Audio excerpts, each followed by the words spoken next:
여러분 안녕하십니까? 우리는 2020년 4.15 총선에서 무엇을 보았습니까?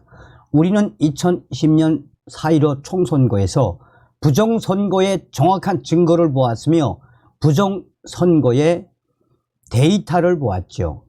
2020년 4.15 부정선거와 관련해 민경욱 전 위원과 황교안 전 대표가 또 국투본이 얼마나 아스팔트에서 부정선거를 파헤치라고 부정선거를 판결을 하라고 문재인이가 임명했던 김명수 전 대법원장을 압박을 했습니까? 끝내 김명수 전 대법원장은 부정선거에 대해 아예 재판 자체를 열지 않았죠.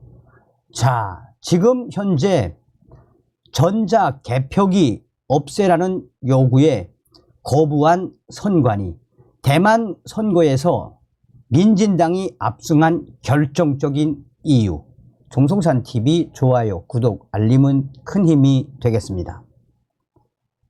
수검표가 아닌 수개표로 부정선거 시비 싹을 잘라야 전자개표기 없애라 라는 요구에 거부한 중앙선관위, 대만은 일일이 수개표, 부정선거 시비를 확 줄이고 있었습니다.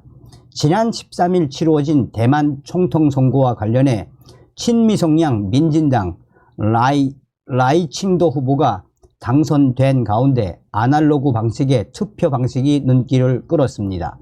대만에서 치루어진 총통선거에서 대만 선관위 직원과 시민들은 투표함 속 투표지를 한 장씩 손으로 꺼내 기명된 후보자 이름을 호명하고 현장에 있는 사람들이 이를 볼 수 있도록 투표지를 머리 위로 들어 보였습니다. 전자개표기는 찾아볼 수 없었습니다. 반도체 및 IT 산업이 발달한 대만에서 선거만큼은 철저하게 아날로그 방식을 택하고 있는 것입니다. 대만 선거 어떤 면에서 투명했나? 특히 투표장에서 투표가 끝나자 현장은 곧바로 개표장으로 바뀌었습니다. 현지 선거관리위원회 직원들은 선거가 끝난 오후 4시 투표소를 즉각 개표소로 전환했습니다. 이후 개표가 시작되자 대만 선관위 직원들과 참관인들은 투표함에서 투표용지를 한 장씩 꺼내 직접 개표를 진행했습니다.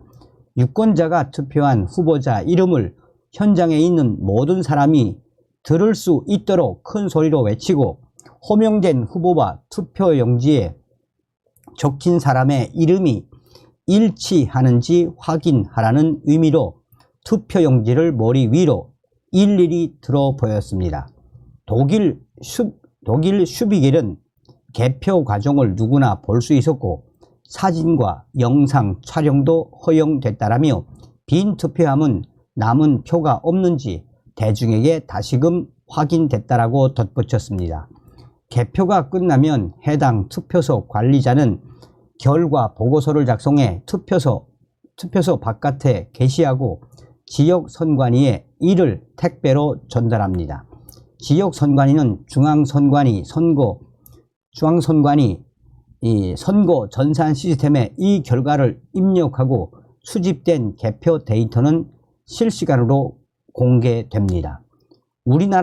우리나라처럼 방송사가 저마다 신속하고 빠르다면서 디지털 선거를 한다고 호들갑을 떠는 일은 없었습니다. 해킹과 조작의 우려 때문이라도 애시당초 디지털은 선거 업무와 거리가 먼 장치였던 것입니다. 대만 선거의 절차를 직접 목격한 우리나라 국민들은 투명하다, 공정해 보인다 등의 평가가 많이 올라왔습니다. 반도체 등 우수한 첨단 기술을 보유한 대만이 선거에서만큼은 매우 아날로그적인 방식을 고수하는 것은 부정선거에 대한 경각심이 그만큼 높기 때문이라는 지적입니다. 대만에서 총통 직접 선거가 실시된 것은 1996년부터로 이전까지는 1949년 10월 중국 국공내전에서 패해 대만으로 건너온 국민당에 의해 일당 통치돼 왔습니다. 불과 30여 년 전까지 국민당이 지배하는 간접 선거로 총통 선거를 치루었던 대만은 우리나라만큼이나 부정선거에 대한 경각심이 높기 때문에 해킹과 조작이 가능한 디지털 방식보다는 유권자들이 직접 눈으로 확인할 수 있는 수개표의 아날로그 방식을 선호합니다. 전자개표기를 없애라는 당연한 요구를 거부한 대한민국의 중앙선관위. 수개표를 했다고 해서 대만의 개표 시간이 현저하게 길어지고 늘어난 것도 아닙니다.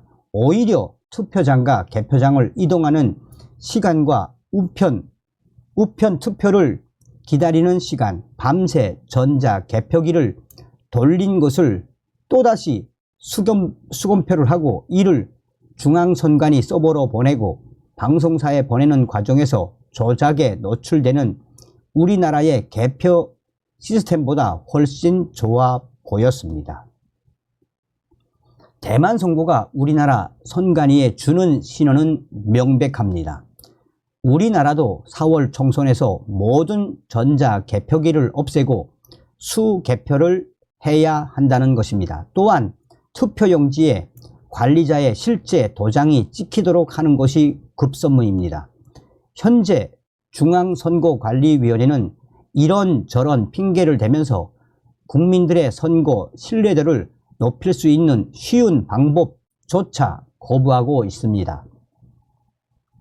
노태악 중앙선거관리위원장은 이번 1월 전자개표기에 대한 시범을 보이며 이번 총선에 전자개표기를 사용하겠다고 밝혔습니다. 노태악 위원장이 직접 시행식에 나와서 이번 총선 전자개표로 하겠다고 그 의지를 드러냈습니다. 전자개표기를 없애고 수개표를 하자고 했더니 중앙선관위에서 내놓은 대책은 고작 수검표뿐이었습니다. 해킹과 조작의 위험이 있는 전자개표기는 그대로 두고 전자개표기가 세워놓은 투표지를 사람이 세도록 해준다는 것입니다. 그러나 이런 추후 검표는 충분히 조작은 부정선거를 방지하는데 별 의미가 없다는 지적이 나옵니다. 부정선거를 우려하는 국민들의 주장은 별거 없습니다. 모든 개표장에서 전자개표기, 투표지 분류기를 없애고 수개표와 수검표, 관리자가 직접 날인한 관리자 도장을 투표지에 찍는 등의 아날로그 방식을 사용해야 한다는 것입니다. 대만의 경우를 보면 개표 시간도 그리 늘어나지 않았습니다. 그만큼 국민들이 체감하는 불편이 없다는 얘기입니다. 민주주의에 꽂힌 선거, 이를 주관하는 중앙선거관리위원회는 국민들의 우려를 충분히 반영하고 선제적인 조치를 취해야 합니다. 사전투표가 없는 대만, 우리는 대만 선거의 부재자, 사전투표가 없다는 점도 비슷하게 투명성을 최대한 확보하기 위함이었습니다. 선거가 중요하다고 생각하는 국민들은 휴일로 지정되어 있는 선거일에 해당 투표소에 나와 투표를 하면 됩니다. 피치 못할 사정이 있거나 해당 투표일에 여행 계획이 있는 유권자들의 개인적인 사정을 모두 들어줄 수는 없습니다. 왜냐하면 사전투표는 부정선거의 위험이 있기 때문입니다. 부정선거의 위험을 감수하면서까지 투표율을 늘리는 것은 절대 용납할 수 없다는 지적이 나옵니다. 대만 선거가 투명하고 공정한 선거의 기준을 제시한 만큼 우리나라 선거도 혁신이 필요합니다. 편리하고 신속한 기술을 선거에 접목하는 것이 능사가 아니라는 얘기입니다. 전산 조작과 해킹 등 더러운 기술을 선거판에서 몰아내는 일 자체가 혁신이며 쇄신일 수 있습니다. 자, 일간베스트 유저가 이번 대만 선거에서 민진당이 압승한 결정적인 이유에 대해 소상하게 밝혔습니다. 당시 선거를 앞두고 중국 공산당은 이 대만에 대한 심각한 위협을 하며 선거에 직접 개입했습니다. 중국 공산당의 이러한 오만함이 타이완, 대만 유권자들 71.86%라는 높은 투표율로 중국 공산당에게 저항을 했습니다. 중국 공산당의 군사적 위협과 친중 노선을 가려고 했던 국민당, 중국 공산당의 오만함이 대만 유권자들을 불러 모았으며 대만 유권자들 중국 공산당의 횡포에 맞서 71.86%라는 높은 투표율로 답했습니다. 이건 대단한 겁니다. 타이완은, 대만은 투표를 하려면 자기가 태어난 고향으로 가야 합니다. 대만은 사전 투표 없습니다. 대만은 해외 교민 투표 없습니다. 그리고 가장 중요한 결정적인 것은 투표장에서 종료 후 그 자리에서 개표를 하는 것입니다. 이번 대만 선거에서 대만의 민진당이 압승한 결정적인 이유 첫 번째, 대만은 투표하려면 자기 고향 가야 함.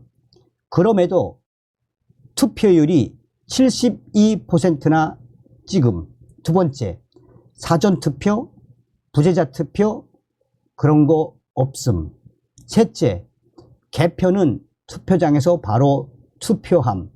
까버림. 거기서 개표함. 한 표 한 표 다 공개하고 수동으로 확인함. 한국 정체불명의 다수 조작이 가능한 사전투표 계속 확대. 해킹 가능한 전자개표기로 개표. 실제 한국산 전자개표기로 외국에서 부정선거한 사례가 다수 있음에도 이 호남 좌익 선관위가 계속 고집. 모든 선거 결과에서 정반대로 나온 본 투표를 사전투표로 다 뒤집어 버림. 통계학 원칙 다 깨짐. 전자개표기가 세계적 추세 아니다.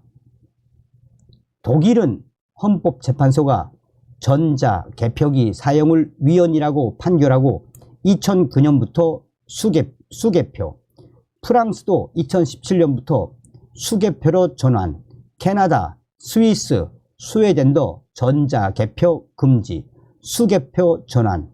선거는 민주주의의 핵심 꽃이므로 모든 과정이 투명하게 공개되어야 하고 국민 누구나 재확인할 수 있는 방식으로 이루어져야 함. 어떤 생각이 드십니까? 다음 시간에 뵙겠습니다. 멸공.